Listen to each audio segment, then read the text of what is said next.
سر سے لے کر ناک تک حضرت امام حسن میرے آقا کے مشابہ تھے، اور ناک سے لے کر پیر تک حضرت امام حسین میرے نبی کے مشابہ تھے۔ صحابہ کرام فرماتے کہ جب نبی کے وصال کے بعد نبی کی یاد آتی تھی تو صحابہ مل کر کے امام حسن حسین کو کھڑا کرتے تھے، نبی کی زیارت کا لطف اٹھا لیتے تھے، نبی کی زیارت کے مزے لے لیتے تھے۔ تو حضرت امام حسن اور حضرت امام حسین، آدھا حسین آدھا حسن، اور زور سے آدھا حسین آدھا حسن، آدھا حسین آدھا حسن، فخر سلطان زمن، آدھا حسین آدھا حسن، آدھا حسین آدھا حسن، فخر سلطان زمن، آدھا حسین آدھا حسن۔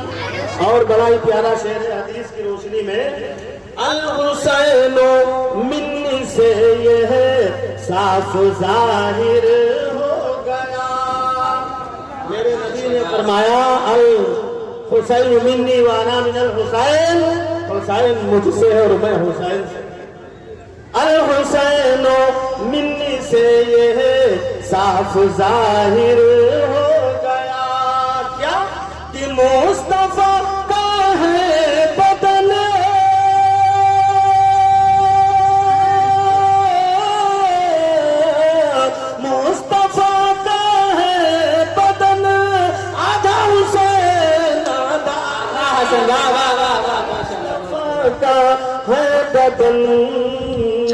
آدھا حسین آدھا حسن، آدھا حسین آدھا حسن۔ حضرات، کربلا کے بعد کیا ہوا؟ آپ نے شہادت امام حسین سنا ہوگا، 10ویں محرم تک آپ نے شہادت امام حسین، شہیدان کربلا کی شہادت، مظالم و مصائب جو بھی امام حسین ان کے ساتھیوں پہ یزیدیوں نے توڑے، وہ سب کچھ آپ نے سنا ہوگا، مگر کربلا کے بعد کیا ہوا؟ آج انشاءاللہ تھوڑے سے وقت میں سناتا ہوں، سنیں گے؟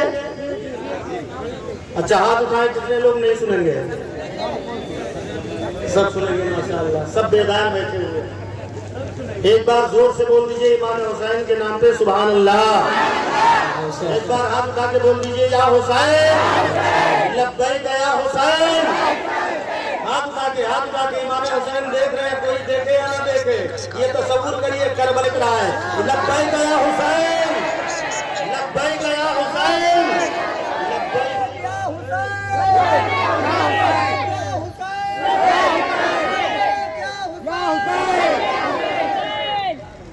حضرات، یزید نے امام حسین سے کیا مانگا تھا؟ مال و دولت، ثروت تو سب کچھ یزید کے پاس تھا ہی، جب وہ بادشاہ بنا تھا تو اس کے پاس کمی کس چیز کی تھی؟ اگر کمی تھی تو امام حسین کے بیعت کی کمی تھی۔ اس نے امام حسین سے تخت نہیں مانگا، تاج نہیں مانگا، دولت نہیں مانگا، ثروت نہیں مانگا، مال و زر نہیں مانگا، اگر مانگا تو امام حسین کا بیعت مانگا، امام حسین کی بیعت مانگی، کہا امام حسین مجھے ہاتھ دے دیجئے، امام حسین نے فرمایا اے یزید یہ ہاتھ نہیں دوں گا، کہا تجھے نانا کا مدینہ چھوڑنا پڑے گا، کہا میں مدینہ چھوڑ دوں گا، مدینے والا نانا مجھے نہیں چھوڑے گا، ہمیشہ میرے ساتھ میرا نانا رہے گا، میں مکہ چلا جاؤں گا، کہا مکہ جاؤ کہ مکہ بھی نہیں رہنے دیں گے، کعبہ بھی چھوڑنا پڑے گا، امام حسین نے فرمایا میں کعبہ بھی چھوڑ دوں گا مگر کعبہ والا میرا مولا مجھے نہیں چھوڑے گا۔ حضرت امام حسین نے مدینہ بھی چھوڑ دیا، مکہ بھی چھوڑ دیا، وہاں سے کربلا آ گئے۔ 10ویں محرم الحرام کی تاریخ ہے، 7ویں سے پانی بند کر دیا گیا ہے، 10ویں محرم الحرام تو صبح نقارہ بجا دیا گیا ہے، امام حسین کے ایک ایک جانثار شہید ہوتے چلے گئے ہیں۔ किताबों में तारीखों में आता है इमाम हुसैन करबला के मैदान में उस वक्त जब बरसरे पैकार हुए हैं, उस वक्त मैदान में जंग के लिए तशरीफ ले गए हैं, जब आपका एक जानिसार भी नहीं बचा था, सिर्फ एक आपके शहजादे हजरत इमाम ज़ैनुल आबिदीन जिनकी उम्र 14 साल की थी, वो बीमार थे, वो बिस्तरे अलालत पे लेटे हुए थे। हजरत इमाम हुसैन मैदान करबला में जा रहे हैं। यजीदियों ने कहा, ऐ हुसैन अब भी वक्त है, बैत कर लीजिए, आप बच जाएंगे, आपकी जान बच जाएगी, आपको जिंदगी मिल जाएगी। इमाम हुसैन ने फरमाया, अरे जिंदगी की भीख तुम मांगो, हम जिंदगी की भीख मांगने वाले नहीं हैं। अरे सुनो, खुदा के नाम पे जो जान कट जाता है, जो जान लुट जाती है, जो सर कट जाता है, वो कट कर भी जिंदा होता है। और देख लेना, हमारे सर कट जाएंगे मगर फिर भी जिंदगी का सबूत हमारे सरों से। तभी तो हजरत इमाम हुसैन ने बादे शहादत भी कुरान की तिलावत करके दिखा दिया, लोगों को बता दिया है, दुनिया वालों देख लो। हजरत इमाम हुसैन करबला के मैदान में अब जब आके खड़े हुए इमाम हुज्जत के तौर पे, मेरे आका हुसैन ने फरमाया, अरे यजीदियों सुन लो, जो मुझे जानते हो जान लो, जो मुझे ना जानते हो भी जान लो कि मैं किसका नवासा हूँ, मैं नबी का नवासा हूँ। सारी कायनात में इस वक्त अगर कोई नबी का नवासा है तो हुसैन तुम्हारे सामने खड़ा है। अब भी वक्त है यजीदियों, आ जाओ, यजीद का साथ छोड़ के हुसैन के साथ आ जाओ। अगर तुम्हें जन्नत में जाना है हुसैन के साथ आ जाओ, जामे कौसर पीना है तो हुसैन के साथ आ जाओ, मेरे नाना जान की शफाअत पाना है हुसैन के साथ आओ, जन्नत में जाना है हुसैन के साथ आ जाओ। मगर उन यजीदियों के दिलों पे मोहर लग चुकी थी, शकावत की मोहर लग चुकी थी, दौलत की मोहर लग चुकी थी, सरवत की मोहर लग चुकी थी, लालिश की मोहर लग चुकी थी। वो नहीं आए इमाम हुसैन के साथ। फकत एक हुर आया था, वो खुश नसीब हुर था कि जिसने हजरत इमाम हुसैन के कदमों में आकर के अपनी जान दे करके बका हासिल कर। फकत यजीदियों में एक हुर था 22,000 में। अल्लाहु अकबर। और किसी के कानों में आवाज जो जाती है, जो तक नहीं रहती। हजरत इमाम हुसैन फरमाते हैं, यजीदियों अब जो कुछ करना है वो तुम मेरे साथ करो। अल मुख्तसर ये, मैं शहादत बयान नहीं कर रहा हूँ, इसके आगे के वाकयात क्या हैं वो बयान करना चाहता हूँ। हजरात, जिसको शायद आपने सुना नहीं होगा या सुना होगा तो कम ही सुना होगा। हजरात, हजरत इमाम हुसैन अब यजीदियों के सामने तलवार लेके आ जाते हैं, जुल्फ़िकार हैदरी हवाओं में लहराते हैं, यजीदियों को काटना शुरू कर देते हैं। यजीदी हैं जो कि भेड़ बकरियों की तरह भागना शुरू कर देते हैं, मूली गाजर की तरह कट कट के गिरना शुरू हो जाते हैं। और क्यों न हो वो जुल्फ़िकार हैदरी जो अगर करबला के मैदान में चमकी थी, वो हजरत मौला अली की जुल्फ़िकार थी। अरे उसकी काट तो ये थी, जिधर रुक करती थी काई की तरह यजीदियों को साफ करती चली जाती।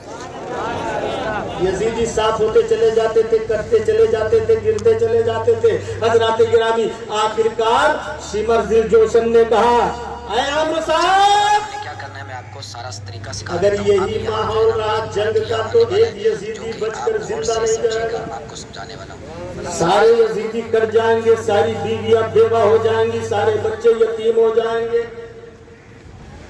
इब्ने साहब, अब देर मत कर, तीर अंदाजों को हुक्म दे।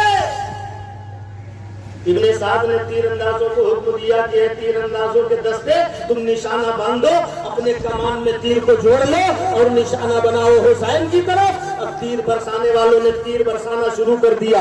अल्लाह अकबर, कुर्बान हो जाइए वो हजरत इमाम हुसैन जिसको मेरे नबी कभी कंधों पे बिठाते थे, कभी पुश्त पे बिठाते थे, कभी सीने पे बिठाते थे, कभी लबों को गोसा देते थे, कभी पेशानी को चूमते थे, कभी गले को चूमते थे। वो हजरत इमाम हुसैन जो करबला के मैदान में जिनके ऊपर तीरों की बारिश हो रही है, वो तीरों की बारिश करने वाला कोई और नहीं था बल्कि सब नबी के कलमा पढ़ने वाले थे।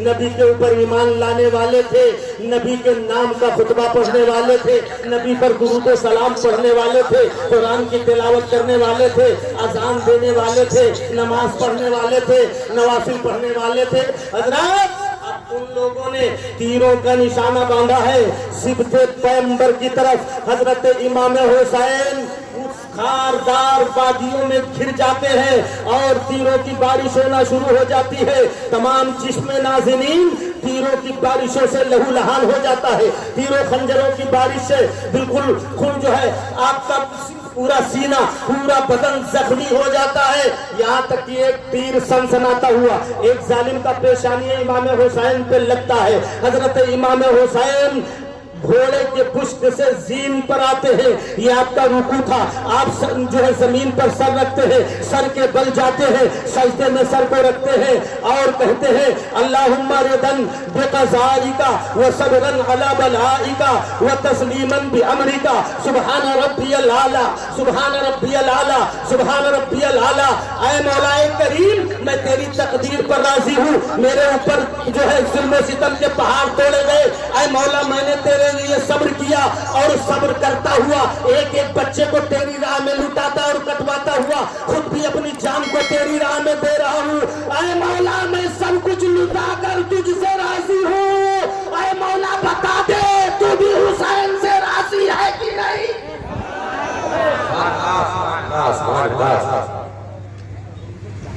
آواز آتی ہے اس پیاسے پر علی شیر خدا کو ناز ہے اور اس نواسے پر محمد مصطفیٰ کو ناز ہے۔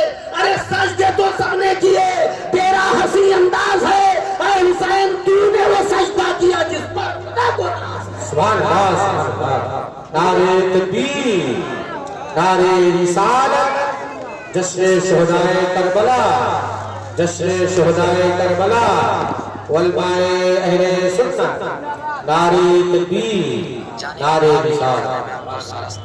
حضرت امام حسین سجدے میں گئے، شیلر جوشن آگے بڑھا حدیث، میرے سرکار امام حسین گلے مقدس کو کاٹ دیا، خنجر چلایا، بوسہ گاہ مصطفیٰ کو کاٹ دیا۔ انا للہ و انا الیہ راجعون۔ حضرت امام حسین نے اپنی شہادت پیش کر کے دنیا کو بتا دیا کہ دنیا والوں اسلام کے لیے ضرورت پڑے اگر مال کی تو مال بھی دینا، اسلام کے لیے ضرورت پڑے جان کی تو جان بھی دینا۔ آج ہم اور آپ سوچتے ہیں کہ جان ہماری بہت عزیز ہے اور حقیقت میں عزیز ہے، جان سے بڑھ کر کوئی چیز انسان کو عزیز نہیں ہوتی۔ دولت اگر چلی جائے تو چلی جائے، جان بچ جائے، مگر جان جیسی عزیز چیز کو حضرت امام حسین نے کربلا کے میدان میں دے دیا، سر کٹوا دیا۔ کیوں؟ اسلام کی بقا کے لیے، شریعت کی حفاظت کے لیے، نانا کی شریعت بچانے کے لیے، منبر و محراب کی حفاظت کے لیے، میناروں کی حفاظت کے لیے، بزرگوں کے مزارات کی حفاظت کے لیے، آئین اسلام کی حفاظت کے لیے، قرآن کی حفاظت کے لیے حضرت امام حسین نے اپنے سر کو راہ مولا میں کٹوا دیا اور کٹوا کر بتا دیا ہے دنیا والے اگر کوئی ناحق ہو تو اس کو حق کبھی نہ کہنا، جو حق ہو اسی کو حق کہنا، یہ جان رہے یا چلی جائے۔ اور اگر جان چلی بھی جائے گی تب بھی آپ جان جا کر بھی مردہ نہیں کہلائیں گے بلکہ زندہ کہلائیں گے۔ سبحان اللہ۔ جان چلی جائے گی پھر بھی زندہ ہوں گے۔ حضرات اب حضرت امام حسین کو شہید کرنے کے بعد ظالم یزیدیوں نے عمرو بن سعد کے حکم پر ان شہیدان کربلا کے مقدس لاشوں کو گھوڑے دوڑائے، لاشیں پڑی ہوئی ہیں اس سے گھوڑے دوڑائے جا رہے ہیں، आप खुद अंदाजा लगाएं, अगर किसी जिस्म पे अगर घोड़े दौड़ा दिए जाएं तो जिस्म का आलम क्या होगा? वो चूर चूर हो जाएगा, हड्डियां टूट जाएंगी, गोश्त जिस्म से बिखर जाएगा, गोश्त फट जाएगा। तो इस तरह से हजरत इमाम हुसैन और शहीदाने करबला पे जालिमों ने घोड़े दौड़ाए और खैमे मुतहरा को यानी अहले बैत के खैमे पाक को आग लगा दिया, जला दिया। जल गया खैमे अतहर लेकिन जल गया खैमे अतहर लेकिन आले नबी ने अपनी बात नहीं जाने दी। हजरत इमाम हुसैन की अहले बैत अतहार ने अपनी आन बान शान को बरकरार रखा। अल्लाहु अकबर। वो मेरे नबी की अहले बैत, वो मेरे नबी की पाकीज़ा घराने की औरतें, मुकद्दस खवातीन, जिनको दुनिया ने बेहिजाब नहीं देखा था, बेनकाब नहीं देखा था, जालिम यजीदियों ने उनके सरों से रुपट्टे छीन लिए हैं, चादर ततहीर को छीन लिया है।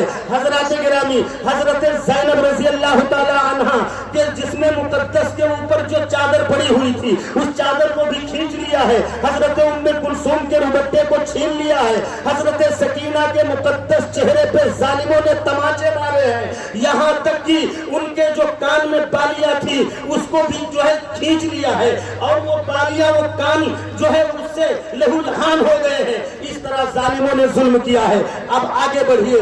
सरे मुकद्दस इमाम हुसैन और शहीदाने करबला को नेज़ों पर चढ़ाया गया है और चढ़ा कर लेकर चले हैं। पीछे पीछे ये लुटा पुटा काफिला है और उस काफिले की खवातीन को ऊंटों पर और घोड़ों पर, एक एक घोड़ों पर दो दो तीन तीन जो है हजरात को बिठाया गया है। हजरत इमाम ज़ैनुल आबिदीन के हाथ में हथकड़ी, पैर में बेड़ी और गले में तौप डालकर, जंजीर डालकर घोड़े पे बांध कर बिठा दिया गया है। लेकर के चले हैं। अब जब आए हैं इब्ने ज़ियाद के पास कूफा की सरजमीन पर, हजरत इमाम हुसैन का मुकद्दस सर जब तख्त में रखा हुआ है, इब्ने ज़ियाद के सामने इब्ने ज़ियाद ने एक छड़ी ली और छड़ी लेने के बाद हजरत इमाम हुसैन के मुकद्दस लबों पर वो छड़ी मारना शुरू किया, दांतों पर मारना शुरू किया और कहा, हुसैन तुमको अल्लाह ने शिकस्त दी है और यजीद बिन मुआविया को अल्लाह ने फतेह दी है।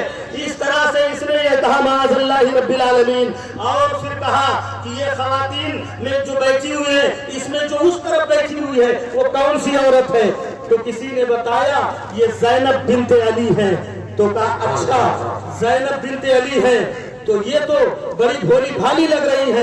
हजरत ज़ैनब रज़ी अल्लाह ताला अन्हा ने एक हसीन और जमील पुरमग़ज़ खुतबा दिया हजरात। और उस खुतबा देने के बाद फिर जो है वो पूछता है हजरत इमाम ज़ैनुल आबिदीन की तरफ इशारा करके कि ये बेटा किसका है, ये कौन किसका लड़का है? बताने वाले ने बताया ये जो है हजरत इमाम हुसैन का बेटा है, जिनको अली औसत कहा जाता है, जिनको इमाम ज़ैनुल आबिदीन कहा जाता है। हजरात तो इब्ने ज़ियाद ने कहा अच्छा तो सबको तुम लोगों ने तो कत्ल कर दिया, मगर इस लड़के को क्यों नहीं कत्ल किया? इसको भी कत्ल कर डालो। इतना सुनना था। हजरत ज़ैनब लिपट गई हजरत इमाम ज़ैनुल आबिदीन से और कहा, वो इब्ने ज़ियाद जालिम, अगर तू चाहता है इस बच्चे को शहीद करना तो इससे पहले तू मेरा खून बहाएगा, तभी इस बच्चे को शहीद कर पाएगा। उसने कहा हाँ हाँ लगता तो ऐसी है, तेरा जो हौसला है, तेरा जो है, तेरा जो मिजाज है वो यही बता रहा है। ठीक है। उसने फिर जो है और लोगों से कहा कि चलो जामा मस्जिद में चलो। अस्सलातु जामिया का नारा लगाकर मस्जिद में पहुंच गए।